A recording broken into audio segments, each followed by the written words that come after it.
everybody and welcome back to another video. Today we're taking a look at how to start up the Blackbird Simulations Chinook in Microsoft Flight Simulator 2024. So let's quickly get started.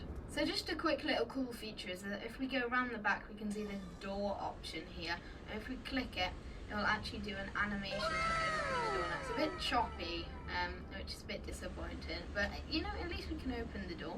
We'll shut that back up, it's just very choppy. So the first stage of our checklist today is to complete the aircraft walk around. So we can do that by looking down here and removing the chocks from the tyres. We'll then go to the front and remove the pitot tubes, the pitot tubes from the aircraft. We will then go up to the top at the engine covers and remove them. And then our aircraft is all set and ready to fly. So let's hop right in through this door on the starboard side of the aircraft. And we are now in this very cool cockpit. So to get started, the first thing is our battery. So we're going to head to our overhead panel here. And it's right here, BATT here, B-A-T-T. We're just going to flick that to on. So the next thing is our condition levers, which are right in the center of our overhead panel. They just need to be in the stop position as they are by default. Okay, then the next step is to put on our APU, which we just go to the run position and then we hold it on start and it should turn on. Next thing is our APU generator, so we can just pop that one on there, and then we do our engine generators, which are directly next to it, 1 and 2. And then what we're going to be doing is popping on all of these fuel pumps. Okay, so we've got all of these on. Perfect. Alright. Now that we've got our fuel pumps on, we are ready for our hydraulics system power, which is just over here. As you can see, these two power transfers here. To flick that one on and flick that one on. We are ready to do our flight control check. So all we have to do is make sure that our stick and our rudder is all working perfectly fine. Yeah, that is all good. Now we can put our condition levers to the ground position. This is a bit fiddly if you're on controller, but they just need to be ground idle. Ideally out, in the out position. There we go. There we go. Alright, and then what we do next is we are going to go to our engine start switch, which is right over... 1 million, zillion, jillion, dillion, cotillion times later. Here, perfect. And we're going to go to engine 1, and this is going to start to spin our propellers.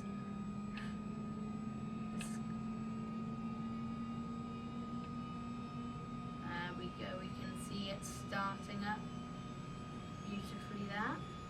They're going to get lovely and fast, so now we just have to wait, and we will come back once they are all spinning nice and fast.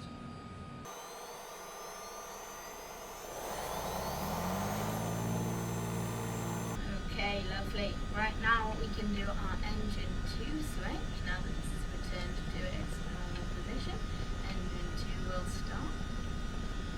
Okay, so now at this point we're going to go to our hydraulics again, and these can come off now. And then we can turn all of our APU generators and the starter to the off position. Off, and the APU will go off.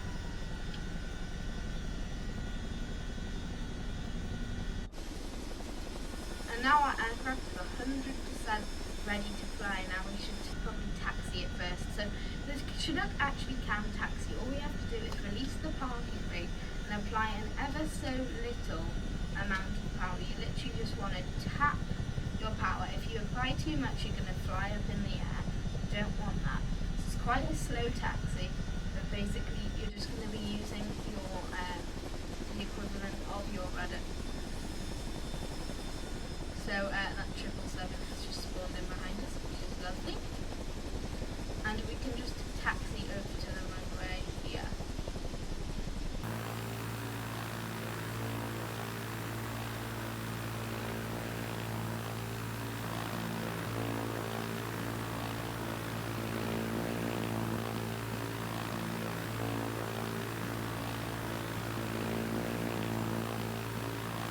And here we are, we're now on the runway. I know we're in a helicopter.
piece.